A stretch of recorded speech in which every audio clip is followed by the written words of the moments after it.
447 feet in centimeters. First of all, we need to know the value of 1 foot in centimeters.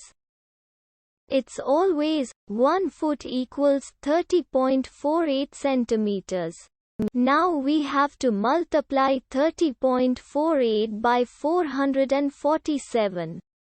Therefore, 447 feet times 30.48 centimeters equals 13,624.56 centimeters.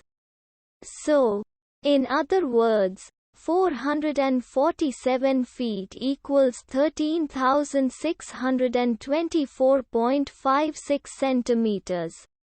We hope you have enjoyed this video. Please like and subscribe to our channel for more videos like this.